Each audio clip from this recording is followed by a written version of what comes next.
మమ్మల్ని మీరు బలపరచండి, స్థిరపరచండి, ఆత్మకార్యాలు జరిగించు. సైతాన్ చీకటి శక్తులన్నీ మీరే బంధించి మీరే నెమ్మది ఇవ్వండి, సమాధానం దయచేయండి. వాక్యంలో తెలియని ప్రత్యక్షతలు మాకు అనుగ్రహించి ఆత్మకార్యాలు జరిగించమని యేసు నామంలో ప్రార్థిస్తున్నాను తండ్రి. ఆమెన్. మంచిది. మరి నిన్నటి దినంన మనం ప్రార్థన జయములు అనే పుస్తకంలో డాక్టర్ బీవింగ్టన్ గారి గురించి మనం విన్నాము.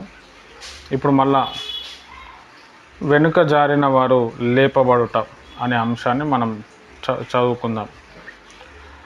ఆ మృదు స్వభావి అయ్యా నిన్నటి సంఘటన నా భార్యకు వివరించి తిని, ఆమె బీవింగ్టన్ గారు తప్పకుండా ఈ దినం మీ ఆఫీస్కి వచ్చేదారు, మన గుర్ర బండిలో ఆయనను మన ఇంటికి తీసుకొని రండి అని చెప్పింది అనేది.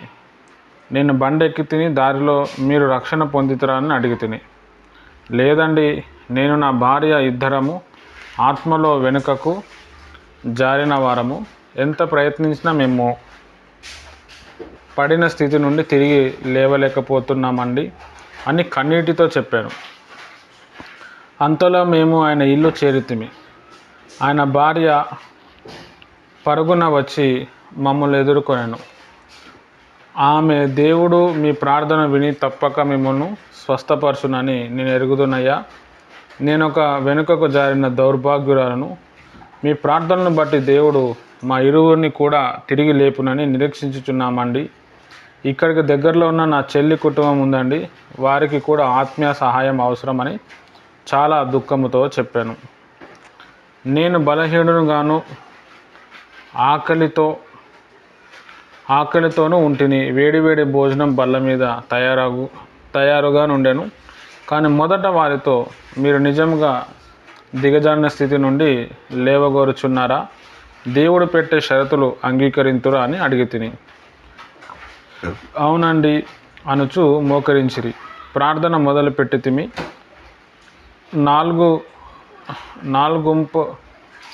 నాలుగుంపావుకు భర్త సరిపడి రక్షణ నిశ్చయిత పొందెను.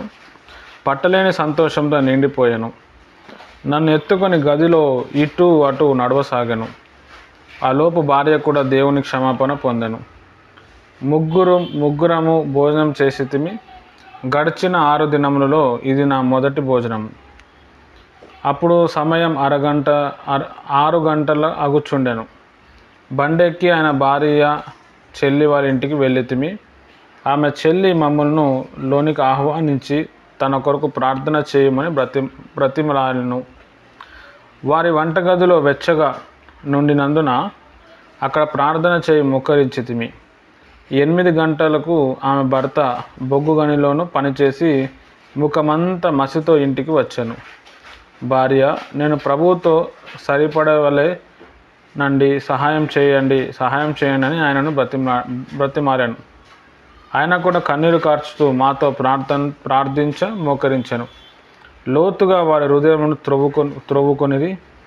దేవుని వాక్యమును లోబడి భర్త మొదట ప్రభు అంగీకారం పొందాను. పిదప భార్య కొరకై హృదయం అంతటిలో ప్రార్థించ గోజాడాను. దేవుడి వారి ప్రార్థనను వినుసరికి ఉదయం 5:30 గంటలగుచుండెను. అది ఆదివారం.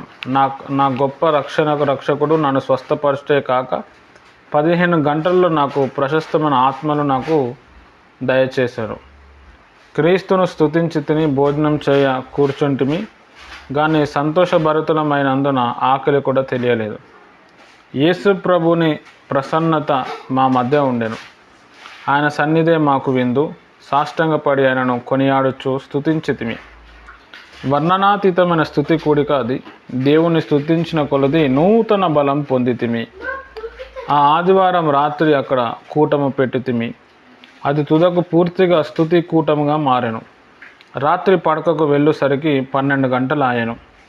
దేవునితో సరిపడిన ఆ నలుగురు ఆ రాత్రంతా పరిశుద్ధపరచబడుటకై దేవునితో పెనుగులాడిరి. సోమవారము 7 గంటలకు వంటగదికి వెళ్ళి చూస్తే ఆ నలుగురు ఇంకా ప్రార్థనలోనే ఉండిరి. సోమవారం అంతా మంగళవారం ఉదయం 9 గంటల వరకు ప్రార్థించిరి. దేవుడు వారికి జయం ఇచ్చెను. నేను వారితో 1 నెల రోజులు ఉండమని కోరిరి. నన్ను వారితో ఒక 1 నెల రోజులు ఉండమని కోరిరి. నాకు అది సమ్మతే కానీ దేవుని స్వరము జాన్ దగ్గరకు వెళ్ళు అని నన్ను బలవంతం పెట్టుచుండెను. ఈలోపు అక్కడి సంఘ పాదరి వచ్చి వారితో పాటు మరికొంత కాలమై ఉండమని బతిమారేది. దేవుని చిత్తమును సరిగ్గా తెలుసుకున్నట్టుకై ఏకాంత ప్రార్థనకు వెళ్ళి జాన్ గారి దగ్గరికి వెళ్ళమని ప్రభువు తిరిగి మాట్లాడాను. చాలు.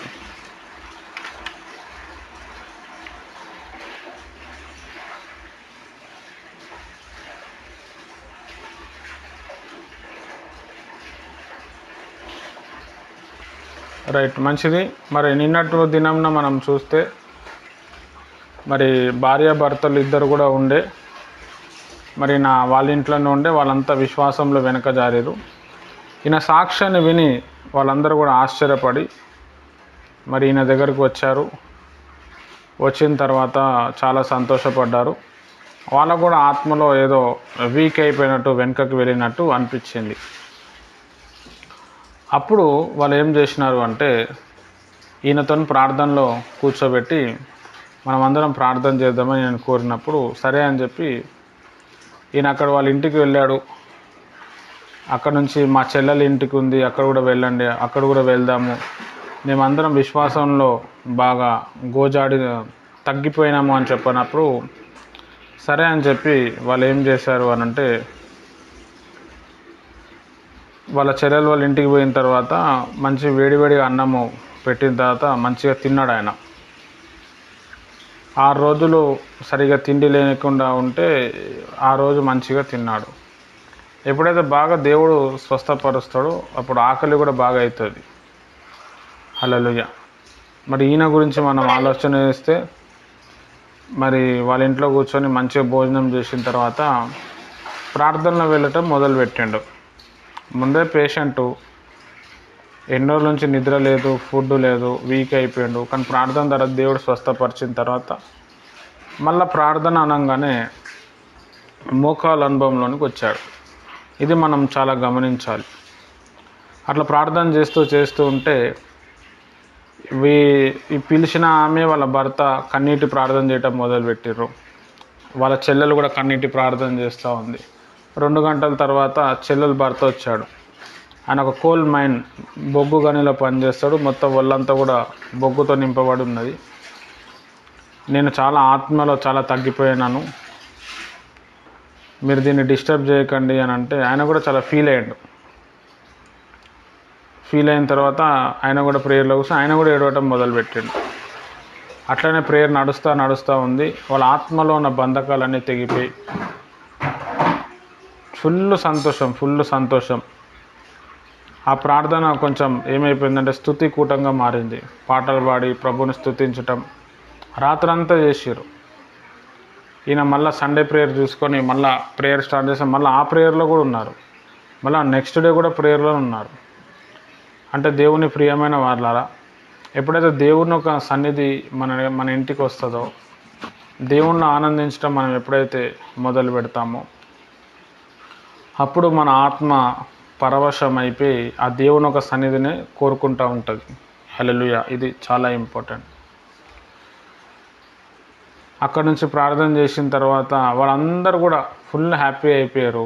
వాళ్ళకి అర్థమైంది ఏంటంటే మేము తప్పు చేస్తున్నాం, మేము పాపంలో ఉన్నాం, మేము ఈ దేవుని వదలొద్దు అని చెప్పి అర్థం చేసుకుని రక్షణ పొందాలని చెప్పి వాళ్ళకి దృఢ నిశ్చయం అనేది వచ్చింది. హల్లెలూయా. ఇక్కడ మనం తెలుసుకోవాల్సిన విషయం ఏంటంటే మనం ఎవరైనా ఇంటికి సేవకి వెళ్ళినప్పుడు వాళ్ళు అన్యులుగా ఉన్నప్పుడు బాప్తిజం తీసుకో, లోకానికి వేరుగా రా, ఇవన్నీ ఏం చెప్పొద్దు. అది చెప్తే పని కాదు. ప్రార్థన చేసుకుందాం సిస్టర్ అని చెప్పి ప్రార్థనలో వాళ్ళని మోటివేట్ చేయాలి. లోబడని భర్త ఉంటాడు, అసలు దేవుడే అంటే ఇష్టం లేని భర్త ఉంటాడు. వాళ్ళని ఏం చేయాలంటే ప్రేయర్ చేస్తే అదైతే ఇదే సరే, నువ్వు ఏం చేయకు, జస్ట్ కూర్చో అని చెప్పి మనమే 1 గంట 2 గంటలు ప్రేయర్లో కూర్చోబెట్టాలి. లేకపోతే ఎవరైనా దైవజనుడు వస్తే దైవజనుడితో కూర్చోబెట్టాలి. అట్లా లోతైన ప్రార్థన అనుభవం వచ్చినప్పుడు దేవుని ఒక శక్తి బాగా తాకి ఆ వ్యక్తిలో ఉన్న దురాత్మ వెళ్ళిపోతుంది. ఆ వ్యక్తి కూడా దేవుని ఒక సన్నిధిని అనుభవిస్తాడు. ఒక్కసారి దేవుని ఒక సన్నిధిని అనుభవించినప్పుడు ఆ దేవుని ఒక సన్నిధిలో ఉన్న పవర్ ఆ వ్యక్తి లోపల కూడా ప్రవహించి ఆయనని ఒక గొప్ప స్తుతించే వ్యక్తిగా ఆయన మారిపోతాడు. ఆయనంతటా ఆయన నడుము మనం బాప్తిజం తీసుకుందాం, మనం సేవ చేద్దాం, దేవుని కోసం పిచ్చోళం అయిపోతారు అనమాట. ఇదంతా ఎప్పుడు జరుగుతుంది అంటే ఒక లోతైన ప్రార్థన, ఒక లోతైన ఆరాధన ఆ ఇంట్లో జరిగినప్పుడు అవుతుంది. హల్లెలూయా. చాలా ఇంపార్టెంట్. టీవీలలో మనోళ్ళు చాలామంది చూపిస్తుంటారు, మన పాస్టర్స్ ఆడ ప్రార్థన చేస్తూ ఉంటే వాళ్ళు ఏడుస్తూ ఉన్నాక ఆ ఏడ్చేదే కనబడుతుంటుంది. అక్కడ పరిశుద్ధాత్మ కుమ్మరింపు ఉంటుంది, దాంతో ఏడుపు వస్తుంది. రెండోది ఏంటంటే అక్కడ మ్యూజిక్, ఎమోషనల్ మ్యూజిక్ పెట్టినప్పుడు కూడా టొయ్ టొయ్ టొయ్ టొయ్ టొయ్ అనే మ్యూజిక్ పెట్టినప్పుడు కూడా ఆడ ఏడుపు వస్తుంది. వాటర్ అయితే అక్కడ ఏడుపు వచ్చేసిన తర్వాత ఇక మా చర్చ్లో వచ్చి చాలామంది మారిరని చెప్పి వీళ్ళు సెల్ఫ్ డబ్బా కొట్టుకుంటూ ఉంటారు. మీరు కూడా రండి. ఇక్కడ వారి జీవితం మనం పోయి మళ్ళీ ఎప్పుడన్నా చూస్తే దేవుని ప్రియమైన వాళ్ళ అడ్రస్ కూడా ఇయ్యరు వీళ్ళు. వాళ్ళని చూస్తే ఏముండదు అనమాట అక్కడ. ఎందుకు అనంటే ఆ ప్రార్థన అనేది వాళ్ళ ఇంట్లో జరగాల. ఇంట్లో జరిగితే ఇంట్లో ఉన్న దురాత్మ పోతుంది, ఇంట్లో దేవుని ఒక శక్తి రిలీజ్ అవుతుంది. అది ఎక్కడో అక్కడ చర్చలో జరుగుతుంది, అక్కడున్న పాస్టర్కి లాభం. కాబట్టి మనము ఒక కుటుంబం మారటానికి స్తుతి కూటాలు అనేటివి పెట్టాలి, ప్రార్థనా కూటాలు అనేవి పెట్టి ఎప్పుడైనా హాలిడే వచ్చినప్పుడు ఫ్యామిలీకి చెప్పి ఈరోజు మనం ఉపవాస ప్రార్థన చేసుకుందాం, ఈరోజు పొద్దున్న నుంచి సాయంత్రం వరకు ప్రభుని స్తుతిద్దాం. వాళ్ళు రాకపోని మనము పాటలు వాళ్ళ దగ్గరికి పర్మిషన్ తీసుకొని మనం స్టార్ట్ చేయాలి. ఆ చేయంగా ఏమవుతుందంటే దేవుని ఒక శక్తి బలంగా వారిని కూడా తాకి వారు కూడా దేవుని మందిరంలో వచ్చేటట్టు చేస్తుంది. హల్లెలూయా. చాలా ఇంపార్టెంట్. ఆ విధంగా జరుగుతూ ఉన్నప్పుడు మనకున్న ఒత్తిడులు, వారికి ఉన్న బంధకాలు అవన్నీ కూడా తెగిపోతాయి. ఇక్కడ ఆయన అట్లనే ప్రార్థన చేయటం వల్ల ఈయన మీద ఉన్న అభిషేకము వారి మీద కూడా వచ్చింది. హల్లెలూయా. ఎన్ని స్వస్థతలు జరిగినా, ఎన్ని అద్భుతాలు జరిగినా అవతల వ్యక్తి పశ్చాత్తాపంలో రాకపోతే, అవతల వ్యక్తి మారు మనసులో రాకపోతే, అవతల వ్యక్తి దేవుని కోసం నేను బ్రతకాలా, దేవుడే నా సర్వస్వం అని రాకపోతే నీ ప్రసంగాలు వేస్ట్, నీ ప్రవచనాలు వేస్ట్, నీ అద్భుతాలు వేస్ట్. అవతల వ్యక్తి మారు మనసు మార్గంలో ఎప్పుడు వస్తాడంటే లోతైన ప్రార్థన ఉన్నప్పుడు వస్తాడు. చాలామంది పాస్టర్స్ ఏం చేస్తారంటే పాపాన్ని ఖండిస్తూ ఉంటారు. అది చేయొద్దు, ఇది చేయొద్దు, అట్లుండాలా, ఇట్లుండాలా. అది విన్నప్పుడు బాగానే ఉంటుంది, లైఫ్లో తీసుకున్నప్పుడు వర్కౌట్ కాదు. ఇంకెక్కువ ఓవర్గా చేసేస్తూ ఉంటాం. ఇప్పుడు అయ్యప్ప భక్తులు ఉంటారు, వాళ్ళు నిష్టగా ఏం చేస్తారంటే 40-41 రోజులు నిష్టగా ఉంటారు, అన్నీ మానేస్తారు. పాపం ఆడ నుంచి వచ్చిన తర్వాత ఎట్లయితే ఉన్నారో దానికి డబల్ తయారవుతారు. హల్లెలూయా. అట్లనే క్రిస్టియానిటీలో కూడా పాపాన్ని ఖండించేటోళ్ళు ఉంటారు కొంతమంది. అట్లా చేయొద్దు, ఇట్లా చేయొద్దు. స్టేజ్ మీదనే ఉంటాయి ఆ వాక్యాలు, స్టేజ్ దిగిన తర్వాత అవే వాళ్ళ లోపల కనబడవు. దానివల్ల ఏమైపోతుందంటే వాళ్ళు రక్షణ పొందటమేమో కానీ, వాళ్ళు మారు మనసు పొందటమేమో కానీ వాళ్ళు ఇంకా దౌర్భాగ్యమైన స్థితిలో వెళ్ళిపోతూ ఉంటారు. అయితే ఈ లోతైన పశ్చాత్తాపం, లోతైన ప్రార్థనా జీవితం, ఆత్మలో విడుదల ఎప్పుడు వస్తుంది అంటే ప్రార్థనలో కూర్చున్నప్పుడు వస్తుంది. హల్లెలూయా. చాలా ఇంపార్టెంట్. యేసుప్రభు శిష్యులు వాక్యం చెప్తూ ఉంటే ప్రజల గుండెలు పగిలిపోయినాయి, భయంకరంగా ఏడ్చిర్రు. పేతురు వాక్యం చెప్తూ ఉంటే భయంకరంగా ఏడ్చిండు. 3000 మంది రక్షణలోనికి వచ్చిండు. యేసయ్యను సొంత రక్షకుడుగా అంగీకరించారు. వాళ్ళకున్న ప్రాబ్లమ్స్ ఇంకేం ఆలోచించలే. అయ్యో మేము తప్పు చేసినాం, అయ్యో మా కొరకు ప్రభు చనిపోయిండా, ఇప్పుడు మేము ఏం చేయాలి రక్షణ పొందాలి. దానికి పేతురు భక్తుడు పెద్ద లోతుగా ప్రసంగం మేము ఇవ్వలే. ఆ ప్రసంగానికి ఒక 10 రోజుల ముందు నుంచి ప్రార్థనలో గడిపిండు, ఆరాధన చేసిండు. దేవుని ఒక అభిషేకం వచ్చింది, ఆయన మాట్లాడుతుంటే దేవుని ఒక శక్తి రిలీజ్ అయింది. హల్లెలూయా. సేమ్ అట్లనే ఇంకో దగ్గర మాట్లాడితే అక్కడ 5000 మంది బాప్తిజం తీసుకోడు. కొర్నేలు వాళ్ళ ఇంట్లో పోయి ప్రార్థన, ఆ రోజంతా దానికి ముందు రోజు ఉపవాస ప్రార్థన చేసిండు, డే అంతా ప్రేయర్లో ఉన్నాడు. వాళ్ళు వస్తే వాళ్ళ ఇంటికి వెళ్ళిన అక్కడ వాక్యం చెప్తున్నాడు. వాక్యం చెప్తుంటేనే దేవుని ఒక ఆత్మ వచ్చి తాకింది. వాళ్ళందరూ రక్షణలోనికి వచ్చారు, కొర్నేలు వాళ్ళ ఇంటి వాళ్ళందరూ. ఇదంతా ఎప్పుడు జరుగుతుందంటే దేవుని ప్రియమైన వాళ్ళారా, మన జీవితంలో లోతైన ప్రార్థన అనుభవం ఉన్నప్పుడు జరుగుతుంది. లోతైన ప్రార్థన అనుభవం మనకు లేక, నువ్వు మారాలి, నీ బతుకు ఎందుకు ఇట్లా అయిపోయిందంటే నువ్వు ప్రభువుని నమ్ముతలేవు, నువ్వు సండే చర్చికి వస్తలేవు, నువ్వు కానుక ఇస్తలేవు అంటే వాళ్ళు మారరు. అది కాని పని. అది హల్లెలూయా. అంటే మన లోపల లోతైన ప్రార్థన లేకుండా ఏ వ్యక్తిని మనం మార్చలేము. మనం చెప్పే ప్రసంగాల ద్వారా మారినా మళ్ళీ ఒకరోజు అంతా వెనుకకు వచ్చేస్తారు, మళ్ళీ సిట్యువేషన్ అంతా కూడా సేమ్ అయిపోతుంది. కాబట్టి దేవుని ప్రియమైన వాళ్ళారా, మనము ఫస్ట్ ఆఫ్ ఆల్ ఏంటంటే ప్రార్థనలో బాగా ఆరితేరాలి. మనమే ప్రార్థన చేస్తే రెండు మూడు గంటలు గడిచిపోవాలి. అలాంటి భారమైన ప్రార్థనా జీవితం మనం కలిగి ఉండాలి. ఎప్పుడైతే అలాంటి భారమైన ప్రార్థనా జీవితం కలిగి ఉంటామో అప్పుడు మనకు కూడా ఎలాంటి వ్యక్తి అయినా మారిపోతాడు. వాడు గుండా ఉండొచ్చు, రౌడీ ఉండొచ్చు, నరహంతకుడు ఉండొచ్చు, పాపి ఉండొచ్చు, ఏదైనా ఉండొచ్చు. మనం చేసే లోతైన ప్రార్థన ఆ వ్యక్తిని మార్చేస్తుంది. వాళ్ళే అంటారు, మీరు వచ్చిన తర్వాత మేము మారినాం బ్రదర్. ఏమో బ్రదర్, ఏదో చెప్పిన కథ, నాదంతా కోపం తగ్గిపోయింది, అసలు నేను ఎట్లా మారినా నాకే తెలుస్తలేదు. ఇదంతా కూడా దేవుని సన్నిధిలో ఉన్న పవర్. మరి బీవింగ్టన్ గారు ఎక్కడ పోయినా అక్కడ స్వస్థతకు మించి ఆత్మ స్వస్థత. హల్లెలూయా. చాలా ఇంపార్టెంట్. ఎన్నో రోజు వెనుక జరనం ఉన్నాం, అయ్యగారు మా ఇంటికి రండి. ఇంటికి వచ్చి టచ్ హీల్ అనలేదు, మోకరించి వాళ్ళతో పాటు ప్రార్థనలో గడిపాడు. 2-3 గంటలు ప్రార్థనలో గడిపితే అప్పుడు వాళ్ళు ఏడవటం, పశ్చాత్తాపడటం, దేవుని స్తుతించటం, ఫుల్ ధైర్యం వచ్చిందంట, ఫుల్ బలం వచ్చిందంట. హల్లెలూయా. ఇది ఎప్పుడు వస్తుందంటే లోతైన ప్రార్థన జీవితం ఉన్నప్పుడు వస్తుంది. కాబట్టి మన జీవితంలో లోతైన ప్రేయర్ అనేది చాలా ఇంపార్టెంట్. ఈ ప్రేయర్ లేకుండా మనం ఎక్కువగా నిలబడలేం. హల్లెలూయా. రైట్. దీంట్లో ఇంకో కథ ఉంది, ఆ కథను మనం చూద్దాం. విశ్వాసంతో జ్ఞానంతో ఆత్మను గెలుచుట. నన్ను బండిలో జాన్ గారింటికి తీసుకొని వెళ్ళిరి. మమ్మీ డోర్ క్లోజ్ చేయి. అప్పుడే జాన్ గారు పని నుండి ఇంటికి వచ్చుచుండిరి. ఆహా, రండి రండి, మీ స్వస్థత దేవుడు చేసిన అద్భుతమేనని ఒప్పుకుంటానని ఇక్కడేమైనా కూటములు పెట్టిదిరా అని అడిగిరి. అవునండి, ఈ రాత్రికి పెట్టదని అంటిని. ఆయన పరిశుద్ధత బోధించబడు కూటములకు ఎన్నడూ వెళ్ళకూడదని తీర్మానించుకున్నానట. అందుచే భార్యతో, నీ వెళ్ళు, నేను రాను అన్నాడు. ఆయనతో జ్ఞానముగా మెలుగుచు ఆయనను రాబెట్టవలనని ఆమె, అయ్యో, అంత దూరం నేను ఒంటరిగా వెళ్ళలేను, దారంతా అల్లరి కుర్రవాళ్ళు, వాళ్ళ కూటం దగ్గరికి దిగబెట్టండి, లోపలకు రానవసరం లేదులే అన్నది. ఆయన దయగల భర్త గనుక అందుకు ఒప్పుకొనెను. ఇతని గుడిలోనికి తెమ్ము ప్రభువా అని ప్రార్థించుచు తలుపు దగ్గర నిలబడి కనిపెట్టుచుంటిని.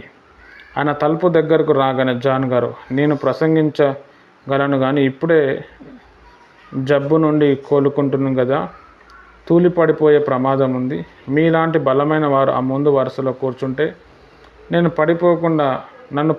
పడిపోకుండా పట్టుకోగలరు అని అడిగితిని. ఏమి చేయాలో తోచగా తలగొక్కున్నాడు. చివరికి వచ్చి కూర్చున్నరి. మర్నాడు కూడా వచ్చి, అది శుక్రవారం. కూటం మధ్యలో దేవుని ఆత్మ చేత ముట్టబడేది.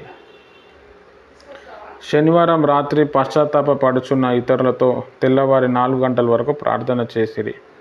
కొందరు రక్షణ కొరకు, మరి కొందరు పరిశుద్ధపరచబడుట కొరకు మొరపెట్టుచుండిరి. జాన్ గారి భార్య పరిశుద్ధపరచబడుటకై అక్కడే ఉండిపోయాను. సోమవారం ఉదయం 6 గంటలకు అందరు దేవుని కృప పొందిరి. అప్పటికి 36 గంటలు ప్రార్థన జరిగాను. సోమవారం సాయంత్రం ప్రసంగించి యత్నించి తిని, కానీ ప్రసంగించలేకపోతిని. స్తుతే సమయంతటిని ఆక్రమించాను. తర్వాత నాకు, ఇక్కడ నుండి వెళ్ళు వెళ్ళు అనే స్వరం గట్టిగా వినబడుచుండెను. ఇక్కడ సేవ ఇప్పుడే ప్రారంభమైతే ఇప్పుడే వెళ్ళదరా అని జాన్ గారు అనిరి. నా ప్రయాణంకు సరిపోనంత డబ్బు కూడా నా యొద్ద లేదు, అయినను లోబడుటకు సిద్ధపడితిని. ఒంటరిగా మరలా కొద్దిసేపు ప్రార్థించగా అదే నడిపింపు వచ్చెను. మరునాడు జాన్ గారు తన బండిలో ఎక్కించుకొని బండి తోలిరి. స్టేషన్కు 12 మైళ్ళ దూరము. 3 మైళ్ళు వెళ్ళేసరికి మమ్మల్ని ఆగమని గట్టిగా కేకలు వేయచ్చు ఒక వ్యక్తి గుర్రంపై వేగంగా మా వెంట పడ్డాను. అడిగో జిమ్ అన్నారు జాన్ గారు. జిమ్ ఎవరిని అడిగితే ఆ రోజు సాక్ష్యం ఇస్తుండగా మీరు బలవంతంగా కూర్చోబెట్టినారే ఆయనే జిమ్. మా పెద్దనాయన కొడుకు. హ్యాట్ కూడా టోపీ లేకుండా వేగంగా వస్తున్నాడు. కసి తీర్చుకోవడానికేమో కానీ బీవింగ్టన్ గారు, మీరేమీ భయపడకండి, మా బంధువు అయినా పర్వాలేదు, ఇదిగో నా దగ్గర కొరడా ఉంది కదా, దీన్ని ఉపయోగించి మిమ్మల్ని కాపాడుతాడు అన్నాడు. ఆగండి ఆగండి అని కేకుల ఆగితిమి. జిమ్ కోపంతో రాలేదు. నా పైబడి బ్రదర్ బీవింగ్టన్ నా కొరకు ప్రార్థన చేయండి. ఆ శనివారం రాత్రి నుండి ఇప్పటి వరకు నరక యాతన అనుభవించుచున్నాను అనను. నిజంగా నీకు దేవుడు కావాలనా? అవునండి. ఈ నడి రోడ్డులో ఈ బండిలో మోకరించి ప్రార్థన చేసే అంత ఆశ నీకు నిజంగా ఉందా? ఉందండి అన్నాడు. రోడ్డు ప్రక్కకు బండిని నడిపించమంటిని. ఇక బండిలో అతనొక ప్రక్కన నేనొక ప్రక్కన ప్రార్థన చేయ మొదలు పెడితిమి. దేవా నన్ను కరుణించుము, నేను కేవలం నరకపాత్రును. బీవింగ్టన్ గారు నా చేయి పట్టుకొనండి, నేను నరకంలోనికి దిగిపోతున్నాను అని అంగలార్చాను. నేను చేయి పట్టుకొను, నీవు పశ్చాత్తాపపడు, సిలువ యొద్ద నీకు విమోచన ఉన్నది, మారు మనసు పొందు అను ప్రత్యుత్తరం ఇచ్చి తిని. ఉదయం 9 గంటల నుండి సాయంకాలం వరకు జిమ్ గట్టిగా ప్రార్థన చేశాడు. జిమ్ బంధువులు వచ్చారు. ఆయన స్వరం విని బండిలో నుండి దింపడానికి ప్రయత్నించారు, కానీ జిమ్ కదలన్నాడు. ఆయన బంధువులలో ఐశ్వర్యవంతుడైన ఒక వ్యక్తి సరిగ్గా ఆ సమయానికి అటు వచ్చి, ఎవరి బండిలో ఇంత గట్టి ప్రార్థన చేసేది అని తొంగి చూశాను. జిమ్, నీవా? ఇదేం పని నీవు చేసేది అని అడగగా, దేవునితో సరిపడుతున్నాను అన్నాడు జిమ్. నేను దీనంతటికి కారణమని నన్ను ఎంతో బెదిరించి ఆయన వెళ్ళిపోయాడు. జిమ్ రక్షణ పొందిన వెంటనే ఎగిరి ఒక గంతేశాడు. ఆ కుదుపుకు మేమిద్దరం బండి నుండి కింద పడ్డాం. జిమ్ సంతోషంతో ఇంటికి వెళ్ళిపోయాడు. చీకటి పడుచుండెను. నేను వెళ్ళవలసిన రైలు బండి వెళ్ళిపోయాను. నేను జాన్ గారు తిరిగి వారి ఇంటికి వెళ్ళితిమి. దేవుని యొక్క నడిపింపులను దయచేసి గమనించండి. నాకు హోప్వెల్లో సేవ అప్పుడే ప్రారంభమగుచుండినదని కానీ జిమ్ రక్షణార్థమే దేవుడు నన్ను వెళ్ళు అని త్వరపెట్టినాడు. జిమ్ రక్షణ పొందిన తర్వాత ఆ సేవను కొనసాగించుటకు తిరిగి తెచ్చినాడు. దేవుని నడిపింపుకు ఎదురాడకుండా లోబడుటే జ్ఞానము. దేవుని నడిపింపునకు ఎదురాడకుండా లోబడుటే జ్ఞానం. ఆయన తన సంకల్పం అంతా ఓసారి మనకు చెప్పలేడు. చెప్పినా అది మనకు అర్థం కాదు. వివరంలో అడగకుండా, దీర్ఘ ప్రశ్నలు వేయకుండా లోబడుటే దీవెనకు దారి. జిమ్ తన గుర్రం ఎక్కి ఇంటికెళ్ళి తన భార్యను తీసుకొని మాకంటే ముందే జాన్ గారి ఇంటికి చేరాడు. మేము జాన్ గారి ఇంటికి ఆవరణంలో అడుగు పెట్టగానే జిమ్ భార్య గుర్రం దిగి ఏడుస్తూ, బీవింగ్టన్ గారు, నన్ను క్షమించండి. ఆ శనివారం కూటం మధ్యలో లేచిపోయిన వారిలో నేను ఒకతను. అప్పటి నుండి ఇప్పటి వరకు నరకవేదన అనుభవించుతుంది అని క్షమాపణ కోరాడు. మేమందరం వారి ఇంటిలోని భోజనపు గదిలో ప్రభు సాన్నిధ్యంలో ప్రార్థించి మోకరించితిమి. చాలు. ఇక్కడ మనం చూస్తే మరి ఆ బీవింగ్టన్ గారు మరి పరిచర్య చేస్తూ ఉన్నారు. మరి నేను ఒక తప్పు చెప్పాను. ఇక్కడ అంతకుముందు భార్యాభర్తలు అని చెప్పినా కదా, వాళ్ళు ఆ మున్సిపాలిటీకి ఈయన వెళ్ళిండు.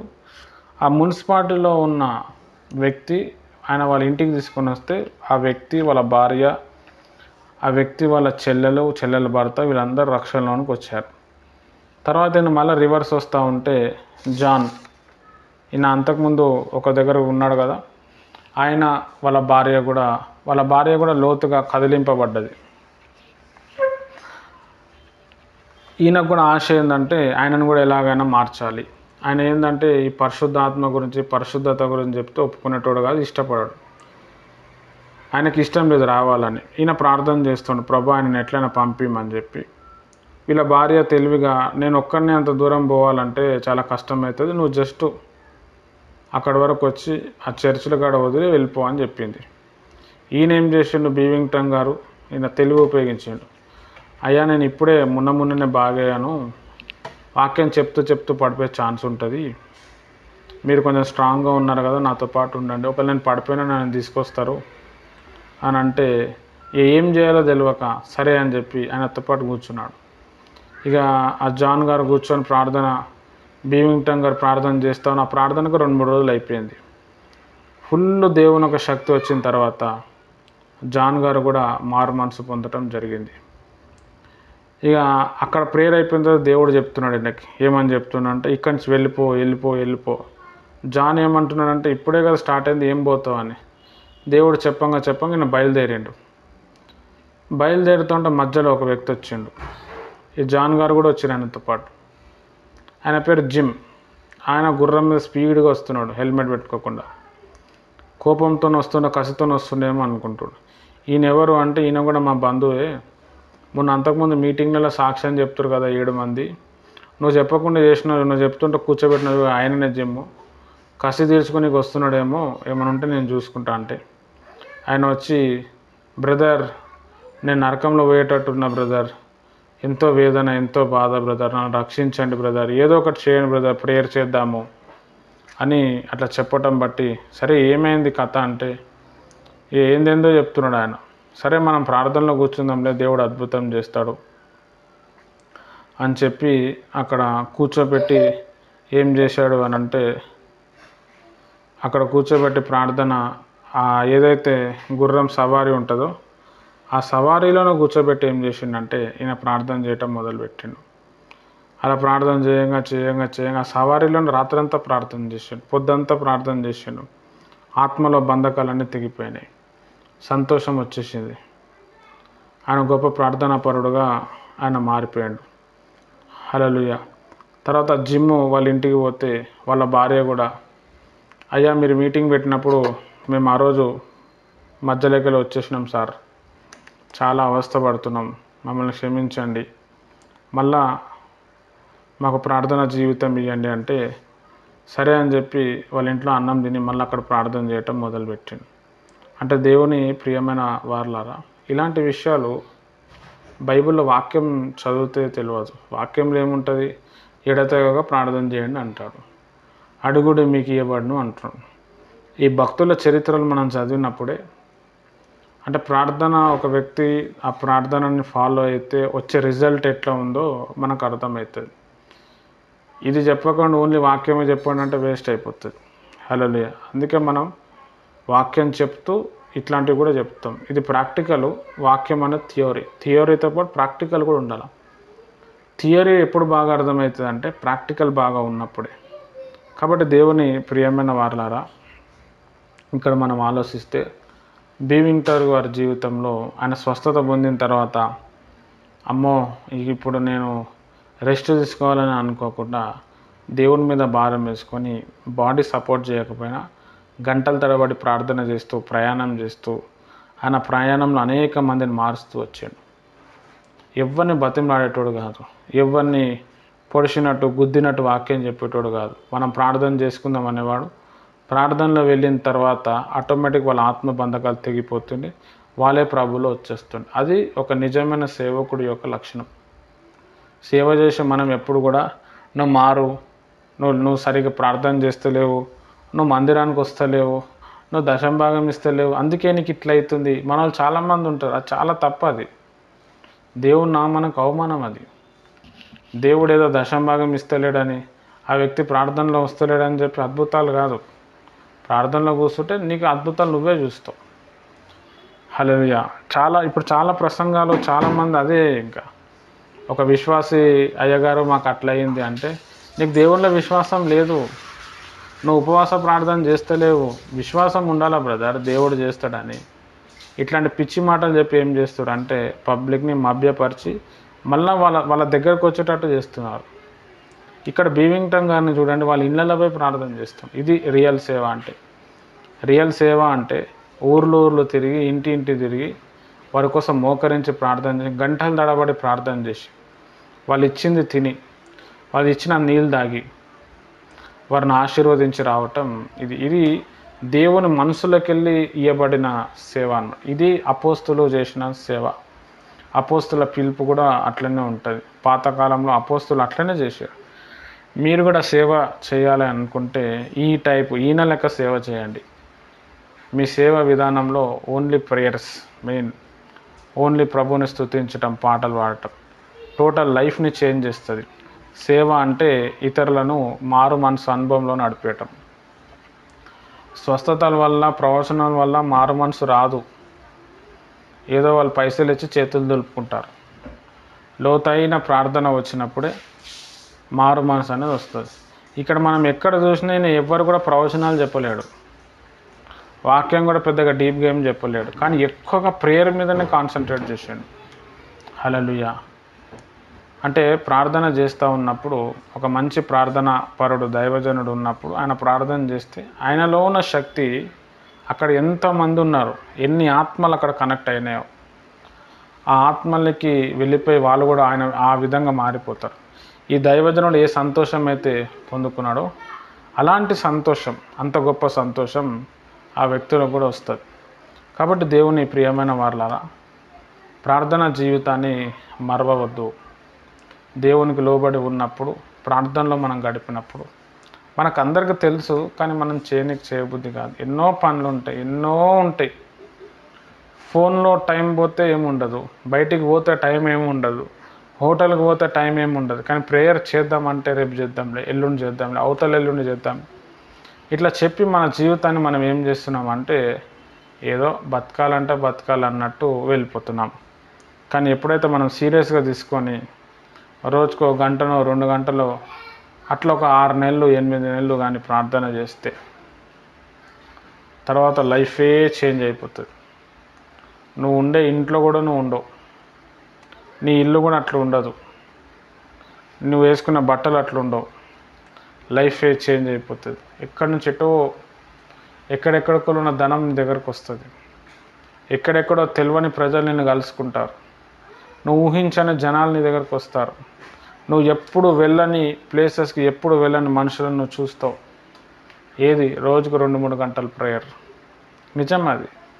బీవింగ్టన్ గారు ఇంత శక్తివంతమైన ప్రార్థన పరిచర్య చేస్తుందంటే ఆయన మీద ఉన్న అభిషేకం కాదు, ఆయన చేసే ప్రార్థన ఈజ్ ఈక్వల్ టు అభిషేకం. ఎంత ప్రార్థన చేస్తే అంత అభిషేకం. అందులో అపోస్తలుడు, ప్రవక్త అదేమీ లేదు, అది ఓన్లీ పిలుపు. అది ఎవడైతే బాగా ప్రార్థన చేస్తాడో వాడే అభిషేక్తుడు. చాలాసార్లు చెప్పిన ఈ మాట. మోకాల అనుభవమే అభిషేకం రిలీజ్ అవ్వాలంటే మోకాల మీదకి రావాలి. ప్రజలు మారు మనసులోనికి వెళ్ళాలంటే మోకాల మీదకి రావాలి. అయితే దేవుని ప్రియమైన వారలారా, ఇక్కడ నేను ప్రేయర్ చేయమంటున్నాను, గంటల తడబడి ప్రేయర్ అయితే చెప్తున్నాను. కాన్ఫరెన్స్ ప్రేయర్లో వచ్చినప్పుడు అక్కడ ఏ అంశం అయితే చెప్పబడ్డదో ఆ అంశం కోసమే ప్రార్థన చేయాలి. నువ్వే ఒక అర్ధగంట ప్రార్థన చేసినావు అనుకో, ఇంకా వేరే వాళ్ళు ఏమైపోతారు? పలానా వ్యక్తి ప్రార్థన చేస్తున్నాడు, మిగతా వాళ్ళ ప్రార్థనలు ఏకీభవించాలా. మన కాన్ఫరెన్స్లో కొంతమంది ఉన్నారు అసలు ప్రేయర్లోనే ఏకీభవించారు. ప్రేయర్ అయిపోయిన తర్వాత కూడా అట్లనే ఉంటారు, పెద్ద భక్తిపరులు లెక్క. కానీ భక్తిపరులు కాదు, టీవీ చూసుకుంటుంటారు. వాళ్ళు ఏం చేస్తారు అంటే వాళ్ళకు వాళ్ళు మోసం చేసుకుంటారు. హల్లెలూయా. వచ్చిన వాళ్ళందరూ ఆత్మ పొందుకుంటారు, భాషలు మాట్లాడతారు, అన్నీ చేస్తారు. వీళ్ళు ఎన్నో సంవత్సరాల నుంచి వస్తారు, అట్లనే ఉంటారు. ఎందుకంటే లైట్ ఏం లేదా, తర్వాత ఆయన అట్లనే చెప్తాడు, మన పని మనం చేద్దాం. హల్లెలూయా. కొంతమంది ఆశీర్వదింపబడి సాక్ష్యాలు చెప్తూ ఉంటే కూడా వీళ్ళకి ఈర్ష్య వస్తుంటుంది, కోపం వస్తుంటుంది, అన్ని అబద్ధాలు, ఇట్లా అనేటోళ్ళు కూడా ఉన్నారు. వీళ్ళు ముందుకు పోతారు, వీళ్ళు ఎందుకు పోతలేరు అంటే నువ్వు ఇచ్చే ప్రజెంటేషన్, నీ రియాక్షన్ ఎట్లుంటుందో లైఫ్ కూడా అట్లనే ఉంటుంది. కాబట్టి దేవుని ప్రియమైన వారలారా, ఈరోజు ఈ బీవింగ్టన్ గారి గురించి చెప్పాను. మనము 10 రోజులు లింక్ ప్రార్థన చేశాము. మళ్ళీ లింక్ ప్రార్థన మీరు కొనసాగిస్తురా, లేకపోతే శాంసంగ్ బ్రదర్ చెప్పలేదని చెప్పి వదిలేసిర్రా? ఒకసారి మీరు ఆలోచించుకోండి. మీలో ఎవరైనా ఈరోజు లింక్ ప్రార్థన చేసిర్రా? ఒక గంట ప్రేయర్లో గడిపిర్రా? ఒకసారి ఆలోచిద్దాం. రోజు వస్తున్నారు, మిమ్మల్ని చూస్తే చాలా భారం అవుతుంది, అసలు ఏం చెప్పాలో అర్థమవుతలే, ఎంతో లోతుగా ప్రసంగం చెప్తున్నాం, కానీ మీలో చాలామందికి ఆ భారం అనేది, ఆ మారు మనసు అనేది వస్తలేదు. హల్లెలూయా. ఇక్కడ నేను చెప్పింది అర్థమవుతలేదో, లేకపోతే మీకు అర్థమైనా మీరు లైట్ తీసుకుంటారో తెలుస్తలేదు. హల్లెలూయా. అవే ప్రేయర్ పాయింట్స్, అవే కష్టాలు, అవే బాధలు. హల్లెలూయా. మార్పు అదే లేదు. ఎందుకు అని అంటే వాక్యం వింటున్నారు, మీ పని మీరు చేసుకుంటారు. అదే నేను ఏదైనా బూతులు తిట్టినా అనుకోండి, రాత్రింబగలు మీరు కసి తీరా ఉంటారనమాట. ఆయన అట్లా అనొచ్చా? ఆయన అంతేనా? నేనేమో అనుకుని ఆయన గురించి ఇవి వస్తాయి అన్నమాట. హల్లెలూయా. అంటే దాని మీద అంత రెస్పాండ్ ఉంది, దీని మీద అంత రెస్పాండ్ లేదు. ఎందుకంటే ఇవన్నీ ఉత్తిత్తి మాటలు, అవే కదా ఇంపార్టెంట్ మాటలు. హల్లెలూయా. చాలా ఇంపార్టెంట్.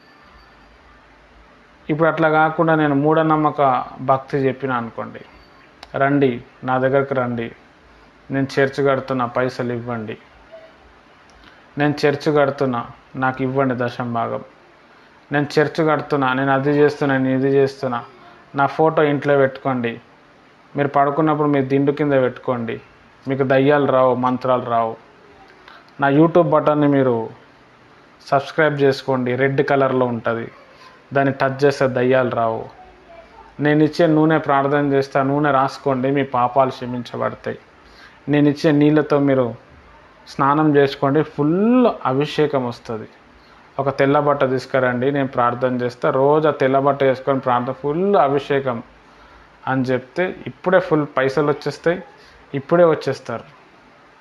ఆ మూఢ భక్తులు నేను చెప్తలేను. హల్లెలూయా. నన్ను దర్శించిన దేవుడు మిమ్మల్ని కూడా దర్శిస్తాడు. మోకాల అనుభవం ఉండండి, మోకాల మీద ఉండి ప్రార్థన చేయండి. హల్లెలూయా. కొన్ని సంఘాలు ఎట్లా బోధిస్తారు తెలుసా? మీ అద్భుత receive your miracle, come to our church on Sunday. మీ యొక్క అద్భుతాన్ని పొందుకోండి, మా దగ్గరికి రండి. మీ యొక్క ప్రవచనాన్ని పొందుకోండి, మా దగ్గరికి రండి. మా దగ్గర వస్తేనే మీరు బాగవుతారు. ఇగో వీళ్ళందరూ మా దగ్గరకు వచ్చిన తర్వాతనే బాగయ్యారు. సెల్ఫ్ డబ్బా అనమాట. మా దగ్గర వచ్చి ప్రార్థన చేస్తే, మన సంఘంలో ఒక ప్రియ శిష్యురాలు, ఒక ప్రియ బిడ్డ ప్రార్థన చేస్తే దేవుడు ఆమె కన్నీరు ఓపెన్ చేసి ఆమె కారు ఇచ్చిండు. వేరే సంఘాల్లో కానీ రోడ్డు మీద ప్రార్థన చేస్తే దేవుడు వినడు, వాళ్ళ మాటలకు మీనింగ్ అనమాట. సెల్ఫ్ డబ్బా అనమాట, సెల్ఫ్ రాజకీయం. హల్లెలూయా. నేను ఏ అయ్యగారి దగ్గర పోతున్నానో ఆయన కూడా అట్లనే, మా ప్రేయర్ పవర్లో వచ్చింది అది అట్లా. అక్కడ విశ్వాసం కొంచెం చెప్తే నేను ఇంకా యాడ్ చేస్తాడు అనమాట. హల్లెలూయా. అక్కడ పోయే విశ్వాసులు కూడా అట్లనే ఉంటారు. ఏమి మారు మనసు ఉండదు, ఏమి తగ్గింపు ఉండదు. మన రీకబా హందల హస్తబార షిరియా అంటారు, ప్రవచనాలు చెప్తారు. అక్కడ పోతేనే అవుతుంది. హల్లెలూయా. అది కాదు, నువ్వు ఎక్కడ పోయినా అవుతుంది, నీలో మోకాల అనుభవం లేకపోతే కాదు. చాలామంది ఇట్లనే చెప్తున్నారు, మీరు అద్భుతం కావాలి, మీకు అద్భుతం మీ లైఫ్లో ఏదైనా కోరుకుంటున్నారా? నిరుద్యోగమా? వ్యాపారంలో లాభాలు లేవా? కుటుంబీకుల రక్షణలోనికి లేరా? రండి, మన దగ్గరికి రండి, దేవుడు మీకు వాక్యం ద్వారా మాట్లాడతాడు. రండి, మీరు ఆశీర్వదింపబడతారు. ఇక్కడ రండి, పైసలు ఇవ్వండి, మీకు ఆశీర్వాదం. ఇవే బోధలు ఉన్నాయి ఆడ. అట్లా కాదు బ్రదర్, యేసే నిజమైన దేవుడు, నీ పాపాలు ఒప్పుకో, నువ్వు ఏ ఇంట్లో ఉన్నావో ఆ ఇంట్లో ప్రార్థన చేయి, దేవుడు స్వస్థత ఇస్తాడు. మీ ఇంట్లో ఎవరైనా పేషెంట్ ఉన్నారా? కొబ్బరి నూనె తీసుకో, దాని మీద వేలు పెట్టి ప్రార్థన చేయి, ఇచ్చేసే విశ్వాసంతో దేవుడు స్వస్థత పరుస్తాడు అని ఎవడు చెప్తలేడు.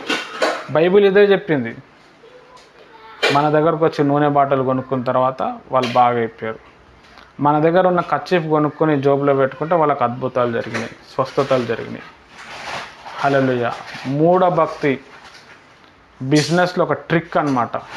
అట్లా చాలామంది దేవుని ప్రియమైన వాళ్ళరా సత్యము బోధించకుండా ఏం చేస్తుందంటే ఇట్లా మతంతో బంధిస్తూ ఉన్నారు. అక్కడ వస్తేనే అవుతుంది, అక్కడ చేస్తేనే అవుతుంది. ఒక ప్రియ సిస్టర్ గారు ఇక్కడ వచ్చి దశం భాగం ఇచ్చారు, పెళ్లి సంబంధం వచ్చింది, ఫ్రీగా పెళ్ళి అయిపోయింది. హల్లెలూయా. అక్కడ దగ్గరలో ఉన్న చర్చిలో సంఘ కాపరికి దశం భాగం ఇవ్వమని చెప్పి బైబిల్ చెప్తుంది. కానీ వీళ్ళు ఏం చెప్తున్నారు, ఇక్కడ వచ్చి ఇవ్వండి. హల్లెలూయా. సెల్ఫ్ డబ్బా. ఈ విశ్వాసులు బైబిల్ చదవరు కాబట్టి, వీళ్ళకి తెలియదు కాబట్టి, ఎడ్డి గొర్రెలు కాబట్టి పోతూనే ఉంటారు, చేస్తూనే ఉంటారు. దేవుని ప్రియమైన వాళ్ళరా, నేను చెప్తుంది సత్యం. సత్యం ఉంది, మతము ఉంది. మతంలోకి వెళ్ళే ఆచారాలు ఇక్కడికే రండి, నేను చెప్పిందే చేయండి. హల్లెలూయా. ఇక్కడ దేవుడు చెప్తుంది ఏంది, నువ్వు ఏడికైనా మోకరించి నేను నిన్ను వాడుకుంటా. దేవుడు ఒక స్థలానికి ఆయన దేవుడు కాదు, ఆయన ప్రపంచానికి దేవుడు. చాలామంది మీరు కావాలంటే ఇప్పుడు నేను చెప్పిన కాన్సెప్ట్లో మీరు ఫోన్లలో టీవీలలో చూడండి, మ్యాక్సిమం మెంబర్స్ కనబడతారు. మీకు అద్భుతాలు కావాలి, ఇన్స్టెంట్ హీలింగ్ అంటారు, రోగులు స్వస్థ పొందుతున్నారు అని అంటారు. ఇక్కడ రండి అని అంటారు, పేషెంట్లను తీసుకొని వచ్చేయండి, దేవుడు స్వస్థపరుస్తాడు అంటాడు. బైబిల్లో ఏమనుంది, పలానా దగ్గర పోమని ఉన్నది. అక్కడ నువ్వు మోకరించి ప్రార్థన చేయి. నువ్వు ఏది ప్రార్థన చేసినావు దాన్ని నమ్ము, అద్భుతం జరుగుతుంది. ఇది బైబిల్ బోధ, ఇది రియల్ పాస్టర్ చెప్పే బోధ, ఇది అపోస్తుల బోధ. ఇది హల్లెలూయా. ఇది మీరు అర్థం చేసుకోవాలి. నేను కలిపి చెప్తలేను, నేను బైబిల్ ఉన్నదే చెప్తున్నా. బీవింగ్ టంగ్ గారు అదే బోధ చేశారు. అయ్యా దేవుడు కార్యం చేస్తాడని నమ్ముతున్నావా, నువ్వు ప్రార్థనలో గడపగలుగుతావా అని అడుగుతున్నాడు ఆయన. నేను నీకు ప్రేయర్ చేస్తా, నువ్వు మంచిగా అయిపోతావు అంటలేడు. నువ్వు ప్రార్థనలో గడుపుతావా, సరే నీవు కలిసి ప్రార్థన చేస్తావు. హల్లెలూయా. ఈయనలో ఉన్న శక్తి ఆయనలో ట్రాన్స్ఫర్ అయింది, ఆయన బాగా అయిపోయాడు. అక్కడ ఏం చేసిండు, టీచింగ్ ఇచ్చిండు, ట్రైనింగ్ ఇచ్చిండు, ఆయన తయారు చేసేసిండు, మళ్ళీ వేరే ప్రాంతానికి వెళ్ళిపోయాడు. ఈయన లేకపోయినా ఆయన మళ్ళీ ప్రార్థనలు చేసుకొని పాటలు పాడుకొని దేవుని ఒక శక్తిని పొందుకుంటాడు. అట్లా సేవ చేస్తే ఇంకా చాలామంది రక్షణలోనికి వస్తారు, మనకి కూడా అంత రిస్క్ ఉండదు, ఇంకా సేవ కూడా విస్తరిస్తుంది. కానీ ఇప్పుడున్న బోధలేంది, రండి మా దగ్గరికి రండి, మా దగ్గరకు ఉండండి. మా దగ్గర పోతే అయ్యగారు అక్కడ పోయారు, మంచిగా అయిపోయింది, అయ్యగారు అది చేసిండు. కాబట్టి మీకు మంచిగా కావాలంటే అయ్యగారిని ఇంటికి పిలవండి. హల్లెలూయా. మీరు కూడా చేసుకుంటే అవుతుందమ్మా అని అంటలేదు, అంటే మరి బిజినెస్ పైసలు రావు కదండి. ఇట్లాంటి వాక్యాలు ఎవరు చెప్పారు మీకు. పబ్లిక్ చాలామంది అట్లా మోసం చేస్తారు. వీళ్ళ సెల్ఫ్ డబ్బాలు, వీళ్ళ సెల్ఫ్ అది అంతా వీళ్ళదే అన్నమాట. హల్లెలూయా. నేగల జాషువా అని చెప్పి గుంటూరులో ఒక ఆయన ఉంటాడని చెప్పినా కదా, ఆయన ఒక కుక్కను తెచ్చిండు. ఎవరైనా నాకు ఆకలేస్తుంది, మీరు ఒక బిస్కెట్ ప్యాకెట్ ఇవ్వండి అంటే పాపం ఎవరో బిస్కెట్ ప్యాకెట్ ఇచ్చి ఈయన కోసమని ఈయన ఏం చేసి ఆ కుక్కను పట్టుకొచ్చిండు. ఆ కుక్క పేరు ఏదో ఉన్నది, ఆ కుక్కకి తినిపిస్తున్నాడు. తినిపిస్తే ఏమంటున్నాడు అంటే, చూడండి ఇప్పుడు బాగా అర్థం చేసుకోవాలి మీరు. నేను మనుషులను నమ్మను, ఎందుకంటే మనుషులు నన్ను చాలా ఇబ్బంది పెట్టారు, మనుషుల కంటే ఈ కుక్క శ్రేష్టము, అందుకే ఈ కుక్కను నమ్ముతున్నాను. నేను వస్తున్నా అంటే అసలు ఈ కుక్క ఫుల్ ఎగురుతుంది, నా కాళ్ళ కిందనే ఉంటుంది, నేను ఇచ్చిందే తింటుంది, అందుకే నేను ఎక్కువ కుక్కని ప్రేమిస్తున్నా అంటున్నాను. ఆయన చెప్పే వాక్యం అది. నువ్వు ఒక సేవకునివి, నువ్వు మనుషుల్లో తిరిగి సేవ చేయాలా, కుక్కకు సేవ చేస్తే ఎట్లా. హల్లెలూయా. బాగా అర్థం. బైబిల్ ఏం చెప్తుంది, మనుషుల్ని ప్రేమించు అన్నది. మనుషులు నిన్ను ఇబ్బంది పెడతారు, అయినా నువ్వు భరించు అని చెప్పాడు. ఈయన ఏం చేస్తున్నాడు, కుక్కలను ప్రేమిస్తున్నాడు. అంటే ఇవన్నీ నేను ఎందుకు చెప్తున్నా అంటే, ప్రజలు మోసపోతున్నారు, ప్రజలు నాశనం అవుతున్నారు, సేవకులు కూడా అట్లనే ఉన్నారు. సరైన ట్రైనింగ్ ఇస్తలేరు, సరైన నీ కాళ్ళ మీద నువ్వు నిలబడు, నువ్వు కూడా చేయగలుగుతావు. యేసుప్రభువు ఏమని చెప్పిండు, నన్ను నమ్మినవాడు నాకంటే గొప్ప కార్యాలు చేస్తావు. మరి నువ్వెందుకు చెప్పావు ఆ పని. హల్లెలూయా. చాలా ఇంపార్టెంట్. ఇక్కడ మనం అర్థం చేసుకోవాల్సిన విషయం ఏంటంటే, బైబిల్ బోధిస్తుంది ఒకటైతే వీళ్ళు సొంతంగా దాన్ని అర్థం చేసుకొని వీళ్ళ దాంట్లో అప్లై చేస్తున్నారు. ఎప్పుడు చూసినా నాది, నేను గొప్పోడిని. కొంతమంది సేవకులేమో ఇండైరెక్ట్గా ఉంటారు, యేసు ప్రభుని వర్ణించరు. యేసు ప్రభు వారి కటౌట్ వాక్యం ఉండదు, వీళ్ళ కటౌటే ఉంటుంది. ఆ కటౌటే 10,000 ఉంటుంది. హల్లెలూయా. ఆ 10,000తో ఎంతో సేవ చేయొచ్చు. ఆ కటౌట్ పెట్టడం వల్ల ఏమైనా లాభమా ఉంటుంది అంటే ఏం, ఆ రోజు మీటింగే. ఎవరైతే కటౌట్ తయారు చేస్తారో వానికి కొంచెం పైసలు వస్తాయి అంతే, బయట ప్రజలకి ఏం ఉండదు. మళ్ళీ ఈ పాస్టర్ గారు ఇంటికి రాడు, పట్టించుకోరు, ఏమీ చేయడు. ఇక్కడ బీవింగ్టన్ గారిని చూస్తే దేవుని ప్రియమైన వాళ్ళరా, ఆయన ఏం కటౌట్ లేదు, సరిగ్గా బండి కూడా లేదు. ఆయన వాయిద్యాలు, ఆయన బైబుల్, ఆయన పుస్తకాలు తీసుకొని పోతూ ఉన్నాడు. ఎంత భారం కలిగిన సేవ చేస్తున్నాడు, ఎంత నిస్వార్థంగా ఆయన సేవ చేస్తున్నాడు. కొంతమందికి ఏమనిపిస్తుంది అంటే, ఎందుకు ఊకే పాస్టర్ల గురించి చెప్తున్నారు మీరు అని అనిపిస్తుంది. ఇక్కడ ఈయన గురించి మనం నేర్చుకోవాలి, ఈయన లెక్క చేయాలి సేవ. అందుకే నేను చెప్పేది, ఈయనని అలాని కంపేర్ చేద్దాం మనం. హల్లెలూయా, చాలా ఇంపార్టెంట్. ఒక రియల్ పాస్టర్ ఏం చేస్తాడు అంటే, సంఘస్థుల మీద, వాళ్ళ మీద, వీళ్ళ మీద ఆధారపడాడు, దేవుని మీద ఆధారపడతాడు. దేవుడా నువ్వు ఇస్తే స్తోత్రం, ఇవ్వకపోయినా స్తోత్రం అని ఆకలితో నిద్ర లేకుండా ఉండి తను సేవ చేసుకుంటూ, తన కొరకు తను ఏం రాజ్యం కట్టుకోకుండా దేవుని రాజ్యం కట్టుకుంటూ అనేక మందిని రక్షించుకుంటూ వెళ్ళిపోతాడు. ఇంకొక సేవకులు ఉంటారు, మందిరం కట్టుకుంటారు, అది కూడా పెద్ద మందిరాలు కడతారు. కట్అవుట్లు మొత్తం పోస్టర్లు అంతా వాళ్ళదే ఉంటుంది. ఆడ సడన్గా ఆ వ్యక్తి చనిపోయాడు అనుకో, వాళ్ళ పిల్లలకు ఉంటుంది, వాళ్ళ పిల్లలు చనిపోయారు ఇంకా పిల్లలకే ఉంటుంది. ఇదే జరుగుతుంది, కానీ దేవుని రాజ్యం వస్తలేదు. వీళ్ళు చెప్పే ప్రసంగాలు ఏంది, మా సంఘంకి వస్తే దీవించబడ్డారు. నీ సంఘం ఎట్లయింది? అది దేవుని సంఘం కదా. నువ్వు సంఘానికి, నీ సహవాసానికి ఒక పేరు పెట్టుకున్నావు అంతే, కానీ ఆ సంఘం ఎవరిది? క్రీస్తు సంఘం. అది మా సంఘంకి వస్తే ఇట్లా అయింది, మా దగ్గర ఇట్లా తయారవుతారు, మాది, మేము, నేను గొప్పని, నేను, ఇదే నడుస్తుంది. బీవింగ్టన్ గారిని మీరు చూడండి, ఆయన మాట్లాడే స్టైల్లో కావచ్చు, ఆయన బోధల్లో కావచ్చు, ఎక్కడ కూడా అది లేదు. బాగా బైబిల్లో డెప్త్ ఉన్నోనికే నేను చెప్పే మాటలు అర్థమవుతాయి.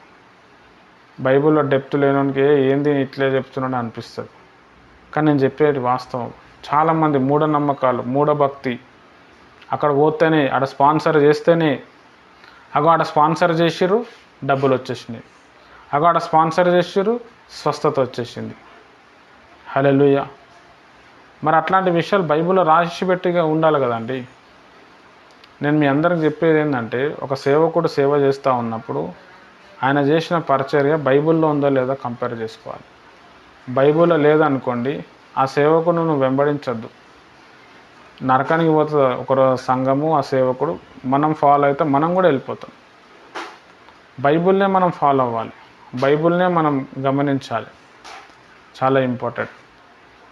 మీరు ఎక్కడైనా చూడండి, పెద్ద పెద్ద పేరుగాంచిన పాస్టర్స్ అంతా అదే, వాళ్ళ సూట్లు, వాళ్ళ బూట్లు, వాళ్ళ అవే. ఇక వాక్యం తక్కువ ఉంటుంది, వాళ్ళ సెల్ఫ్ డబ్బానే ఎక్కువ ఉంటుంది, ఎక్స్పోజింగే ఎక్కువ ఉంటుంది. నేను పెద్ద భక్తుడిని, ఇక నాకు ఇంత శక్తి దేవుడు ఇచ్చేసిండు అని చెప్పి అక్కడ చూపించుకుంటూ ఉంటారు. ఇక అవే లైవ్ ప్రోగ్రామ్స్, అవే ఉంటాయి. ఆ విశ్వాసులు కూడా అక్కడ ఎక్కడ ఉంటే అక్కడ పోనీకే ప్రయత్నం చేస్తారు, కానీ దేవుని ఒక వాక్యాన్ని ఫాలో అవ్వరు. హల్లెలూయా. ఆ దైవజనుడు కొన్ని రోజుల నుండి మాయమైపోతాడు. మరి అప్పుడు ఏంది మన పరిస్థితి? తర్వాత మనం పోము, వాళ్ళ కొడుకు, కూతురు, ఎవరో అల్లుడో వస్తారు, వాళ్ళు ఏదో నడిపిస్తారు, ఏదో అవుతుంది. కానీ మనం 60 ఏళ్ళు 70 ఏళ్ళు వచ్చినా అక్కడే తిరుగుతున్నాం. కానీ బైబుల్ చదివి, బైబుల్ని ధ్యానం చేసి, అరే నేను బైబుల్ పరంగా ఎందుకు ఉండకూడదు అనేది వస్తలేదు చాలామంది. హల్లెలూయా. ఇప్పుడున్న సమాజంలో మోసం చేసే వాళ్ళే ఎక్కువ ఉన్నారు. మోసపోతున్నాము, అది మోసం అని తెలిసినా కానీ దాన్నే ఇష్టపడుతున్నారు. అయితే విషయం ఏంటంటే, ఆ బైబిల్లో లేని బోధకి వెళ్ళి వీళ్ళు కూడా నాశనం అయిపోతూ ఉన్నారు. హల్లెలూయా. దేవుని ప్రియమైన వాళ్ళరా, లోకంలో చాలా అదే జరుగుతూ ఉన్నది. నాకు చాలామంది ఫ్రెండ్స్ కలుస్తూ ఉంటారు. వాళ్ళు, బ్రదర్ ఆ చర్చిలో కొన్ని రోజులు ఉన్నాను బ్రదర్, ఏం లేదు బ్రదర్, అంతా కమర్షియలే, ఏమో అనుకున్నాం, అంతా కమర్షియలే మరి. కమర్షియల్ కాబట్టే అట్లున్నాయి. కమర్షియల్ లేకపోతే ఎట్లుంటాయి? వచ్చిన విశ్వాసాలను డెవలప్ చేసుకుంటూ పోతాయి. మీరు పెద్ద పెద్ద చర్చెస్లో మీరు చూడండి, విశ్వాసకి ఏం డెవలప్మెంట్ ఉండదు. నువ్వు ఆడ బానిస లెక్క సండే చర్చికి వెళ్ళాలి, చర్చికి వెళ్ళకపోతే ఫోన్ల మీద ఫోన్లు వస్తాయి. మళ్ళీ ఈ వ్యక్తి ఈయన 100 సార్లు పోతే ఒక్కసారి కూడా పాస్టర్ రాడు, కనీసం విశ్వాసులను కూడా పంపించాడు. ఈయన మాత్రం బానిసంగా పోవాలి. కానీ బైబిల్ అట్లా లేదు. ఒక విశ్వాసికి బాగాలేకపోతే సంఘం అంతా కూడా పోతుండే. చిన్న సంఘాల్లో ఇవి చేస్తున్నారు. ఎవరైనా విశ్వాసి చనిపోతే సంఘస్థులు అందరూ పోయి పరామర్శిస్తారు. సంఘ కాపరి వాళ్ళ ఇంటి వాళ్ళు అందరూ వెళ్తారు. మళ్ళీ ఆయన వాళ్ళు చనిపోతే వాళ్ళకి ఇంటికి తెచ్చుకొని నిద్ర చేస్తారు. ఇవన్నీ చిన్న చిన్న సంఘాల్లో జరుగుతాయి, పెద్ద సంఘాల్లో జరుగుతలేవు. కానీ ఎడ్డి గొర్రెలకు బైబుల్ తెలియదు కదా, పెద్ద సంఘాలే కరెక్ట్ అనిపోతున్నాయి. ప్రేమ ఉండదు, వాత్సల్యం ఉండదు, సహవాసం ఉండదు, ఏముండదు. పోయినామా, వాక్యం విన్నామా, చప్పట్లు కొట్టేసినామా, వచ్చేసినామా. ఇప్పుడు మేము మన బేరాకాకు పోయినాం, ఏమీ లేదు ఆడ, గుంపులో గోవింద, పోయినామా వచ్చినామా అంతే. మా డబ్బులే ఖర్చు పెట్టుకున్నాం, మేమే పస్తులు పడ్డాం, మేమే వచ్చి ఇంకా వీక్ అయిపోయినామాట. హల్లెలూయా. చాలా ఇంపార్టెంట్.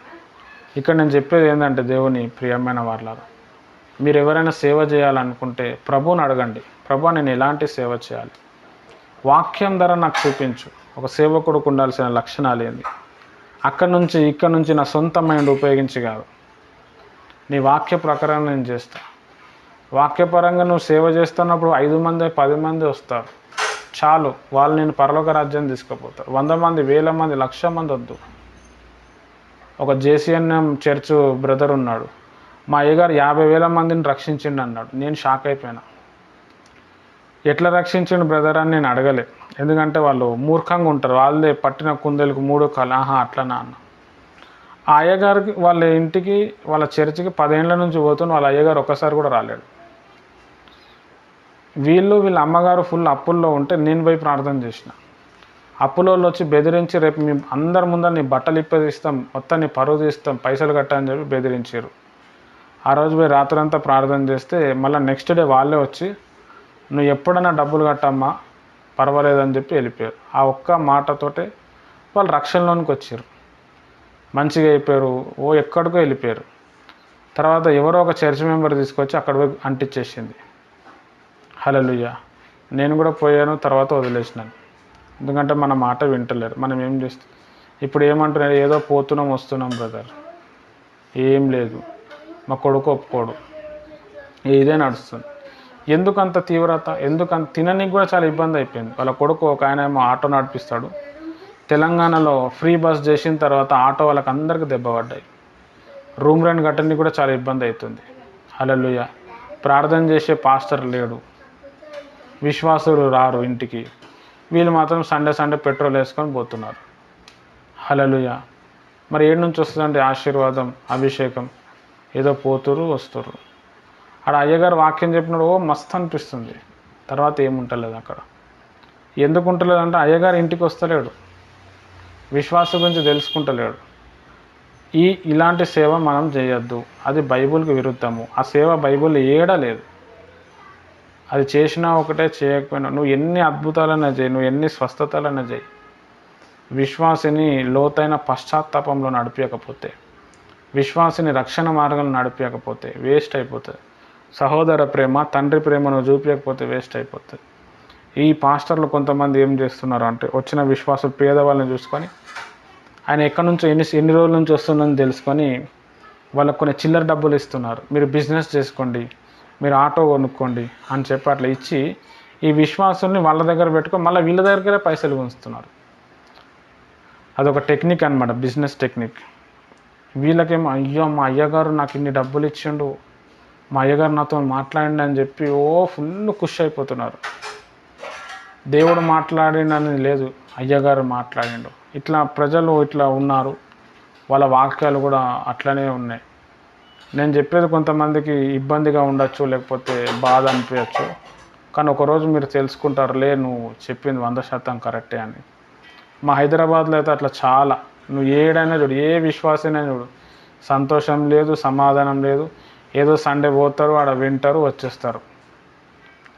సండే అసలు మిగతా 6 రోజులు సరిగా తిండి కూడా ఉండదు. ఇంట్లో ఎవ్వరు చక్కగా ఉండరు. మళ్ళీ ఆ ఫోన్లో లైవ్ రాగానే ఆ వాక్యాలు వింటారు, కథం అంతే. అంతవరకే. ప్రేయర్ చేయడానికి కూడా రాదు వీళ్ళకి. ఎందుకంటే వీళ్ళు చర్చికి పోయినప్పుడు ప్రేయర్ చేస్తలేరు, ప్రేయరే నేర్పిస్తలేరు. వీరు ఏం ప్రేయర్ చేస్తారు? పెద్ద చర్చికి పోయేటోళ్ళకి మీరు చూడండి, అసలు ప్రేయరే రాదు, ఎందుకంటే చెయ్యరు వాళ్ళు. హల్లెలూయా. కాబట్టి బీవింగ్టన్ గారిని మీరు చూడండి, ఆయన అందరి దగ్గరికి వెళ్ళి వాళ్ళకి ప్రార్థన నేర్పించి ఆ టేస్ట్ చూపించిన తర్వాత వాళ్ళు మారిపోతారు. సింపుల్. ఈయన ప్రసంగం చెప్పలే, ప్రవచనం చెప్పలే, ఏం చేయలే. ఓన్లీ ప్రార్థన చేసిండు. ప్రార్థనలో చాలా అన్నీ ఉన్నాయన్నమాట. ఫస్ట్ ఆఫ్ ఆల్ అది మనం ఫీల్ అయ్యి దాన్ని మనం కొనసాగించుకున్నప్పుడు మన జీవితంలో గొప్ప కార్యాలు అవుతాయి. దేవుడి మాటలు దీవించునుగాక.